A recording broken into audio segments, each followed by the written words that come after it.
Students, ये जो हम क्वेश्चन दिए हैं, ये सबसे आसान क्वेश्चन से हम आपको शुरुआत करते हैं। लिखा है find the interest. Find means पता लगाओ, इंटरेस्ट मीन्स ब्याज का, टू बी पेड जो भी अदा किया जाएगा आफ्टर 1 ईयर, 1 साल के बाद। 1 साल के बाद जो धन वापस किया जाएगा उसका हमें पता लगाना है। 1 साल के बाद जो भी धन वापस किया जाएगा उसका हमें पता लगाना है। चलिए, सबसे पहले ₹308 मीन्स 300 रुपये पर 7% ब्याज की दर से पर ईयर। मीन्स यहाँ पे पी कितना हो गया हमारा? प्रिंसिपल, मूलधन, मुख्य धनराशि जो है 300 है। मीन्स प्रिंसिपल हुआ, मूलधन हुआ हमारा 300। परसेंटेज हमेशा होता है आर, मीन्स रेट। जो रेट है हमारा 7% है। रेट हमेशा परसेंटेज में दिया जाता है। अब आपने कितने समय के लिए कहा है? समय means time, after 1 year, 1 year ये हमारा टाइम है। इन्होंने कहा है find the interest to be paid, मतलब ब्याज कितना दिया जाएगा 1 साल के बाद। हमें केवल ब्याज पूछा गया है, तो यहां पे क्या निकालना है? SI, simple interest. क्या है? क्वेश्चन मार्क है, मीन्स पता लगाना है। तो हमें सिंपल इंटरेस्ट का क्या है? फार्मूला याद है। We know the formula of simple interest, P multiply R multiply T upon 100। साधारण ब्याज बराबर होता है मूलधन गुणा दर गुणा समय बटे मीन्स अपॉन 100, 100। तो हमें P की वैल्यू हम जो अपने फार्मूले में जो भी है उसकी वैल्यू को पुटअप कर देते हैं। फार्मूले में वैल्यू को पुटअप कीजिए। SI बराबर होता है, सिंपल इंटरेस्ट बराबर होता है प्रिंसिपल बराबर 300। तो P की जगह हम इसकी वैल्यू को ही पुटअप करेंगे 300 को। R हमारा कितना है? 7 है। यहाँ पे परसेंट नहीं लगाते, केवल हम वैल्यू को पुटअप करते हैं। 7 है। T है 1 ईयर। फार्मूले में 100 तो दिया गया है, फार्मूले में 100 तो दिया गया है। तो अब हम केवल इसको कैलकुलेट करते हैं। सभी की मल्टीप्लाई करने के बाद 100 से डिवाइड कर दो, या फिर आप दोनों जीरो से दोनों जीरो को कैंसिल कर सकते हैं। तो यहाँ पर क्या रहेगा? हमारा 3 मल्टीप्लाई 7 मल्टीप्लाई 1 इक्वल टू 3 7 जा 21 और 21 बन जा 21। इतने रुपए आपको 1 साल बाद देने होंगे। 1 साल बाद कितने रुपए देने होंगे आपको? 21 रुपीज एक्स्ट्रा देना होगा। कितना देना होगा एक्स्ट्रा? 300 रुपये तो आप 1 साल के बाद देंगे ही, प्लस 21 रुपीज और आपको एक्स्ट्रा देना होगा। ठीक है। यदि ये तो आपका सिंपल इंटरेस्ट, साधारण ब्याज। यदि आप 321 देंगे तो ये आपका हो जाएगा अमाउंट मीन्स मिश्र धन। चलिए, अब हम क्वेश्चन नंबर 2 देखते हैं। सेम इसी प्रकार 1000 at 2 इंटीग्रल 1/2% पर ईयर है। तो सबसे पहले P लिखेंगे हम। P कितना है हमारा? 1000 रुपीज। और T कितना है? 1 ईयर दिया गया है, 1 ईयर। और हमारा R है 2 इंटीग्रल 1/2 का मतलब होता है 2 to the 4 5/2%। निकालना क्या है बच्चों में? हमें निकालना है SI, जो कि क्वेश्चन मार्क है। SI का फार्मूला लगाइए। सिंपल इंटरेस्ट, साधारण ब्याज का हमें फार्मूला लगाना है।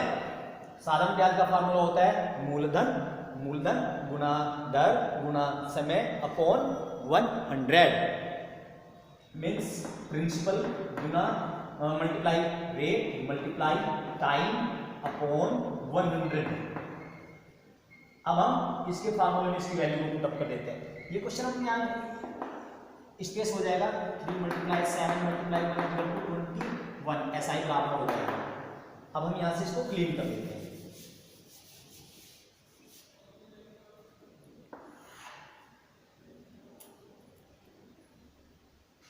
कैलकुलेट कीजिए।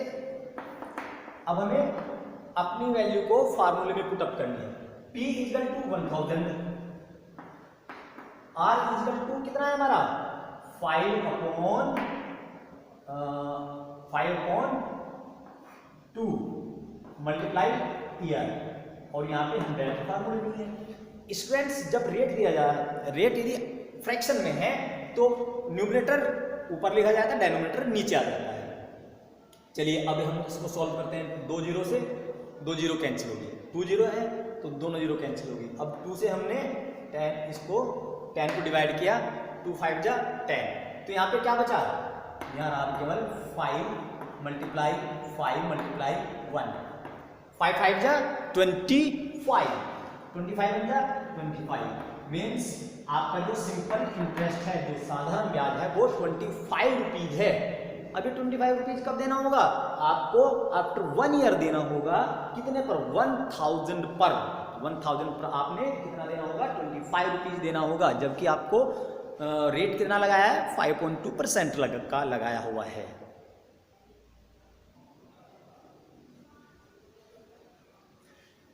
नेक्स्ट एग्जांपल है, फाइंड द सिंपल इंटरेस्ट।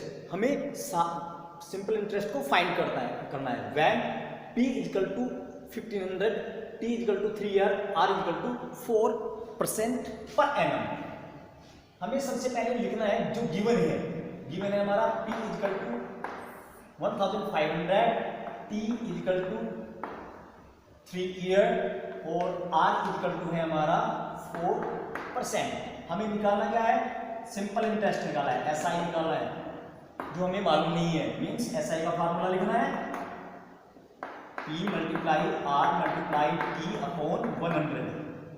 अब फार्मूले में अपने इनकी वैल्यू है वो पुटअप कर देनी है। मीन्स P इक्वल टू 1500 का मतलब है 1500, R इक्वल टू है रेट 4%, टाइम है हमारा 3 ईयर, 100 दिया हुआ है फार्मूले में। सोल्व कर दीजिए, दोनों जीरो से दोनों जीरो कैंसिल हो जाती है, यहाँ पे ओनली बचता है 15 multiply 4 multiply 3।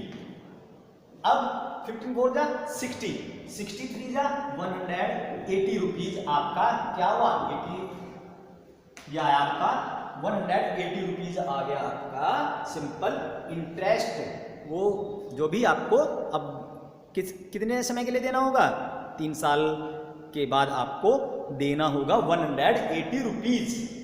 Means principal 1500, time है आपका 3 ईयर, आर है आपका 4%, सिंपल इंटरेस्ट आपने निकालना है वो जो कि क्वेश्चन मार्क है।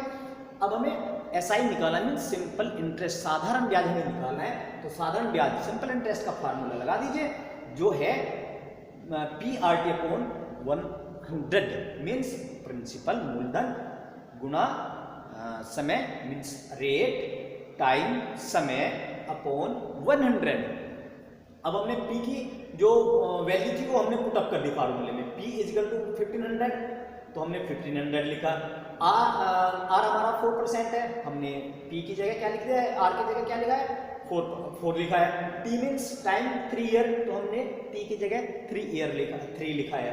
अब हमने इसको सॉल्व किया, क्या जो हमारी जो कैलकुलेशन है वो बाकी रह गई थी, हमने दोनों जीरो कैंसिल की।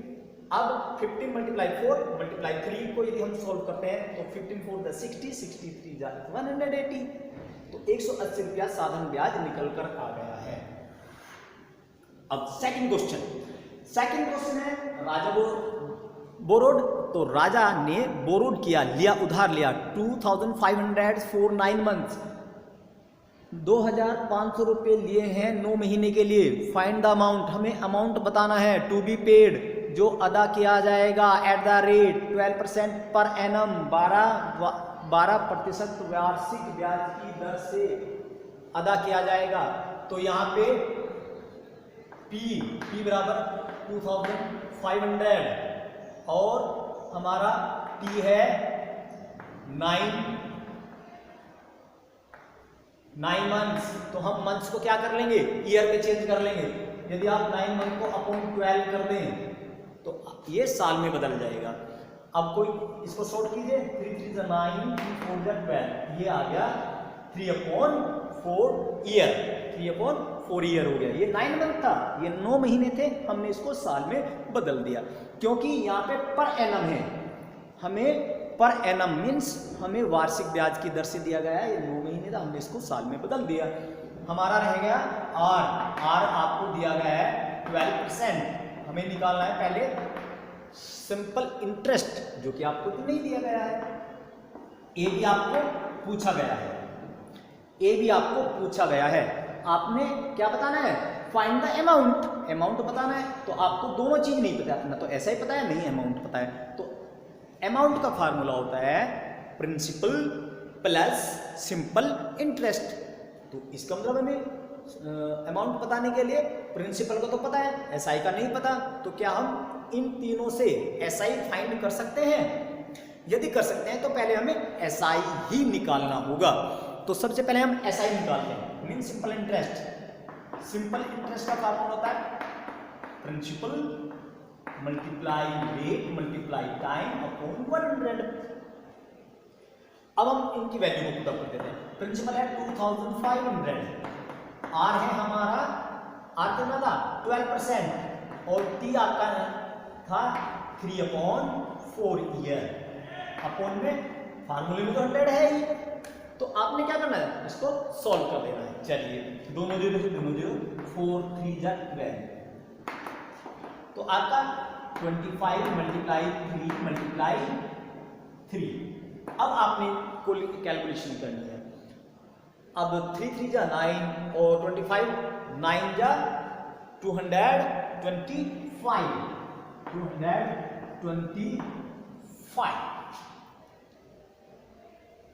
देखो 25 में 3 के मल्टीप्लाई करो और जो आंसर आएगा उसमें भी आपने 3 के मल्टीप्लाई करेंगे, तो आपका 225 आएगा। क्या है ये, सिंपल इंटरेस्ट, साधारण ब्याज निकल के आया। अभी क्या निकल के आया बच्चों, अभी जो आपका आया है ये एक साधारण ब्याज निकल के आया है। लेकिन फाइंड क्या करना है आपको, अमाउंट भी पता लगाना है। अमाउंट का फार्मूला होता है P प्लस SI। अमाउंट मिश्र धन बराबर होता है मूलधन जमा ब्याज। तो मूलधन तो आपको मालूम है, मीन्स प्रिंसिपल 2500 है, और SI आपने अभी फाइंड किया है। साधारण ब्याज निकाला है ना आपने, क्या निकाला है आपने 225। ये क्या है, ये आपका साधारण ब्याज था, सिंपल इंटरेस्ट था। अब इन दोनों को प्लस कर देना है, सम कर देना है। तो 2725 आया है आपका मिश्र धन, मीन्स आपका जो मिश्र धन आया वो 725 आया है आपका मिश्र धन। देखिए आपका जो मिश्र धन है, मिश्र धन का फार्मूला होता है, मिश्र धन का फार्मूला होता है मूलधन जमा साधारण ब्याज, means amount is equal to principal plus simple interest. इस प्रकार आपने सभी अपनी क्वेश्चन को सॉल्व करना है।